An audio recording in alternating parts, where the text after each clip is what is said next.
E a deputada Janaína Pascoal comentou o caso Moro no Twitter, abro aspas, quando os apoiadores do governo fazem críticas construtivas diante de ideias em gestação, na verdade, agem para proteger o presidente de errar. Quem quer o sucesso do governo, e eu quero, fica alerta diante de qualquer sinal de erro crasso. Fecho aspas. E mais, aspas, esperar o erro para então jogar pedra é típico de quem torce contra. Aqueles que se levantaram contra a estapafúrdia ideia de cindir o Ministério da Justiça protegeram o presidente. Ele deveria cismar com quem o aconselhou em sentido contrário. Fica a dica. Fecho aspas. Fica a dica mesmo, hein? Já Lula voltou a usar o Twitter para alimentar a narrativa de que foi perseguido e condenado injustamente por Sérgio Moro. O ex-presidiário condenado, que não pode ser candidato devido à lei da ficha limpa, falou sobre as eleições de 2022. Abro aspas. Eu acho que o Moro quer estar nas urnas sim. A sentença contra mim já mostrava que ele já era político, um juiz político que me condenou por atos indeterminados, ou seja, nem ele sabe por que me condenou. Fecho aspas. Isso é típica distorção que faz o ex-presidiário ressentido, em sua dor de cotovelo, daquele criminoso que jamais vai assumir os crimes que cometeu, que estão fartamente provados, tanto que passaram pelo crivo de 3 instâncias, já além de ter sido negado o habeas corpus preventivo no Supremo Tribunal Federal. Esse é o comportamento, então, padrão do Lula, que fica usando esse anacronismo, né, Augusto Nunes?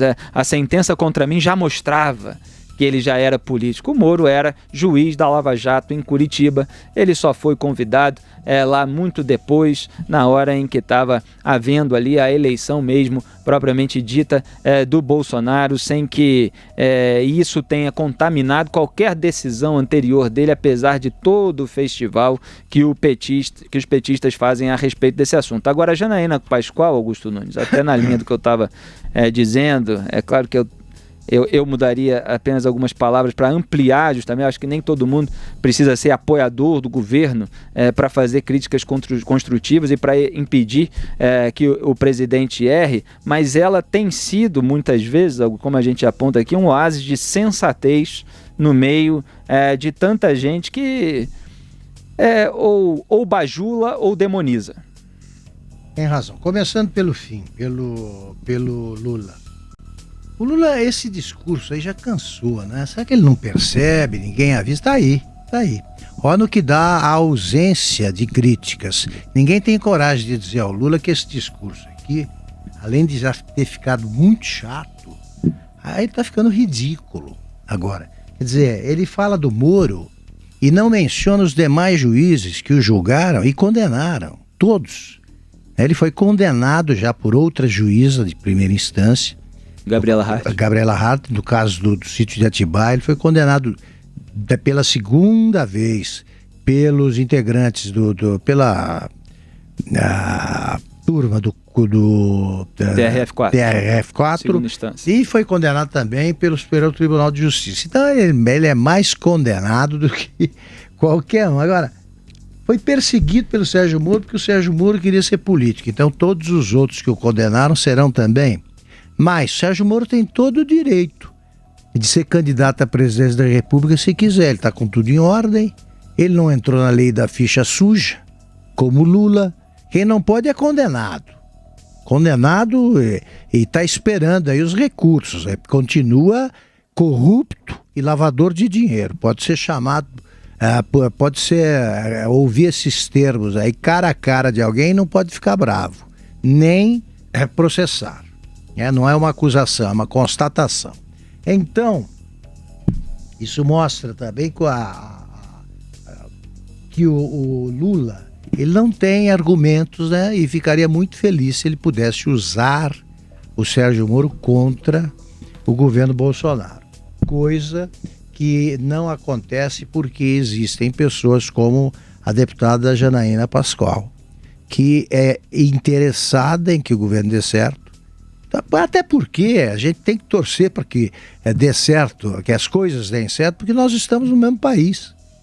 Agora, isso aí apenas uma regra sensata. Isso não impede que a gente critique justamente para que dê certo. Se não tivesse havido esta reação, é possível que a manobra, é bastante provável que a manobra fosse concretizada. E aí? Quer dizer, a gente tem que impedir o erro, e para impedir você tem que agir a tempo. Se não tivesse havido isso, o Bolsonaro, durante o voo, poderia ter chegado a outra conclusão. Agora, a oposição do PT, essa não faz realmente nenhuma observação crítica para melhorar. Essa torce para que as coisas piorem. É o quanto pior, melhor. E essa é mais uma bobagem que vai encurtar o caminho em direção à derrota que eles vão sofrer. Não sei quem será o vencedor, eu sei que o perdedor será o PT, na próxima eleição. Além disso, continuando no caso, a eleição está muito longe, meu Deus do céu. Nós temos ainda uma eleição municipal. Prefeitos de capitais serão eleitos, né? Prefeitos, são milhares de prefeitos que influenciarão o resultado do pleito de 2022. Então, calma, parem com ciumeiras aí eleitorais, porque é tudo muito cedo. E a crítica é livre, sim. Qual é o problema? Não tem que ficar histérico com nada, né? Tem que fazer a crítica com tranquilidade e tem que fazer o elogio com a mesma naturalidade. É o que eu procuro fazer, pelo menos.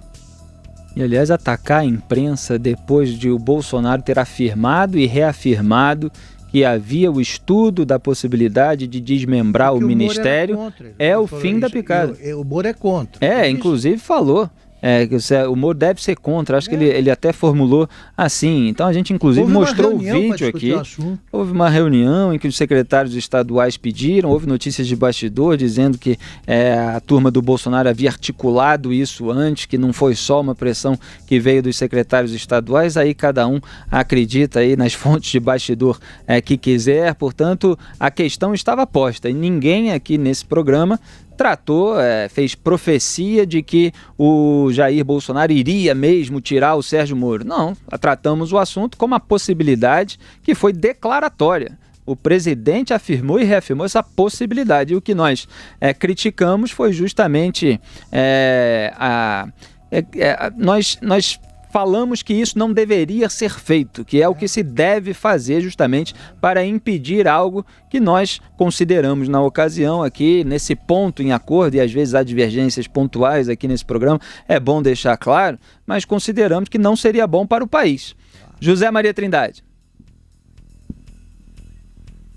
É muito interessante essa história, porque em outros governos, uma reunião de secretários de segurança pública com o presidente da República, sem a presença do ministro da Justiça, eu já abriria a minha manchete provocando essa estranheza e dizendo que o ministro da Justiça estava sendo fritado no mínimo, ou demitido, que seria uma conclusão natural.